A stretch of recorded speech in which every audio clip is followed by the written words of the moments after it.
উনি সিকিউরিটি প্রিপারেশনের কথা বলছিলেন যে আমাদের কী কী পদক্ষেপ নেওয়া উচিত। আপনি কি এই বিষয়ে কথা বলতে চান না আমি অন্য?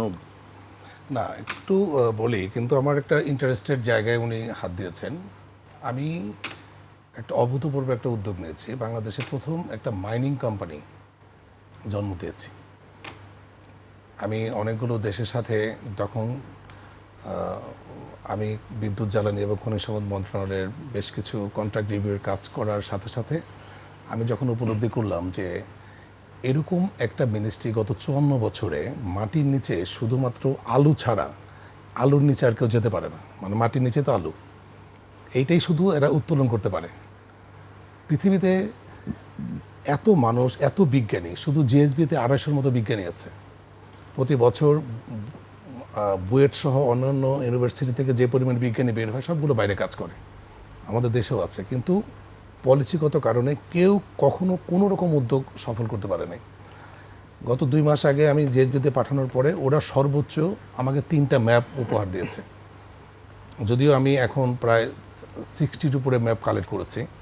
দেখা যাচ্ছে যে সেগুলো আপনার জিওলজিক্যাল সার্ভে ইন আমেরিকা। নগদ নিয়ে এলো হার না মানা হার অফার।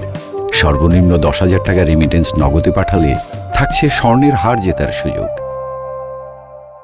তারপরে জার্মানের আপনার টুইস্টার, এরকম বড় বড় জায়গা থেকে অনেকগুলো সার্ভে রিপোর্ট আমরা পেয়েছি। বাংলাদেশে কিছুই করে না। আমাদের মাটির নিচে কোথায় কী আছে এই ব্যাপারে বাংলাদেশে সরকারিভাবে তেমন কোনো ইনফরমেশন নাই। এক সেকেন্ড হচ্ছে উদ্যোগ। প্রথমে হচ্ছে যে এখানে কোনো কিছু হলেই লোকাল কোনো কোম্পানি নাই, তাদেরকে এন্ট্রান্সই দেওয়া হয়নি এতদিন পর্যন্ত। আপনি দেখবেন যে কোনো একটা জিনিস সার্ভে করতে হলে বিদেশি কোম্পানির কাছে আমাদের ধর্ণা দিতে হয়। যে সমস্ত ইকুইপমেন্টগুলো লাগে এগুলো কিন্তু আমাদের দেশের বিজ্ঞানীরাই পারে, কিন্তু এরা কখনোই এটা করে নাই, কোনো পারমিশনও দেয় নাই লোকালি। এবং আশ্চর্য ব্যাপার হলো যে গত 2 মাস আগে জার্মানি এবং নেদারল্যান্ডের ওদের একটা কনসোর্টিয়াম আছে টুইস্টার, এই প্রতিষ্ঠানের সাথে একটা যৌথ বাইলেটের একটা প্রোগ্রামে আমি হঠাৎ করে অ্যাটেন্ড করি। তো ওনারা বললো যে আমাদের যে বে অফ বেঙ্গল আছে, বে অফ বেঙ্গলে $3 ট্রিলিয়ন মিথেন আছে, যেটা আপনার ঠিক সারফেসের উপরে, আপনার মাটির নিচে না, মাটির উপরে, তলদেশে থেকে এটা উপরে থাকে। তা আমি তো সারা জীবন জানতাম যে গ্যাস থাকে আপনার মাটির নিচে। তো ওরা বলতেছে যে না, এটা মাটির উপরেই সলিড আকারে আছে, এটা আমরা এক্সট্রাক্ট করি। এবং যে ম্যাপগুলো দিয়েছে আমাকে, এত মোটা পুরো এনডিএ সাইন করার পরে সমস্ত রিপোর্টগুলো আমাদের কাছে দিয়েছে। আমি যখন জিএসবিতে এবং মিনিস্ট্রিতে যোগাযোগ করলাম, বলে যে এটা কী করে সম্ভব, এটা তো আমরা নিজেরা কিছুই জানি না। আমি বাইরে থেকে একটা জার্মান কোম্পানি থেকে আমি এটা পেলাম।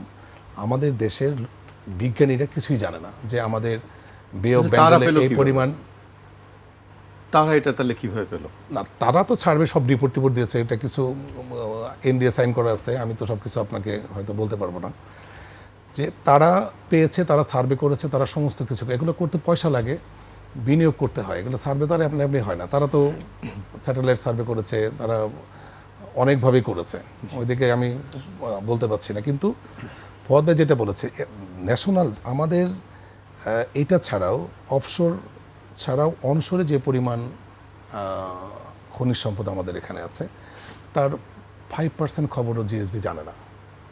এটা আশ্চর্যের ব্যাপার যে আমাদের দেশটা যে স্বাধীনভাবে একটা এত গুরুত্বপূর্ণ একটা কাজ করবে, তাদের না আছে সার্ভে, না আছে কোনো অ্যাসেসমেন্ট, না আছে কোনো আরওআই, কিচ্ছু নাই।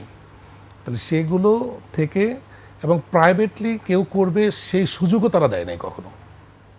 বাংলাদেশে গত 54 বছরে এটা দেওয়া হয়নি। আমরা আপনি যেটা বলেন সিকিউরিটির ম্যাটারটা, তো এগুলো তো বারবারই আমি বলছি যে আমরা শুধু আলোচনা করছি, এটা করবো, এটা করবো, এটা হইলে এটা হতে পারে। এটা করার জন্য দেখেন, পৃথিবীর উন্নত কোনো দেশে রেজিম চেঞ্জ হলে তারা কি ফরেন পলিসি চেঞ্জ হয়ে যায়? এইভাবে চেঞ্জ হয়? আমরা যেভাবে ভাবছি, আমাদের একটা স্থায়ী, একেবারেই ধরেন 18 কোটি মানুষের যে চাওয়া, আমরা যেভাবে চাই সেভাবে কিন্তু সম্ভব। সেই জায়গাটাতে আমরা আসতে পারছি না যে আমাদের একটা রাষ্ট্রের সাথে আরেকটা রাষ্ট্রের সম্পর্ক কী হবে। আমরা মাথা উঁচু করে যে বাঁচতে চাই, এত বছর পরে এসেও আমরা কোনো না কোনোভাবে মুখাপেক্ষি হয়ে যাই। আমি ফওয়াদ ভাইয়ের সাথে একটা জায়গায় একমত, আমি সব সময়ই শতভাগ মিলিটারি ট্রেনিংয়ের পক্ষে।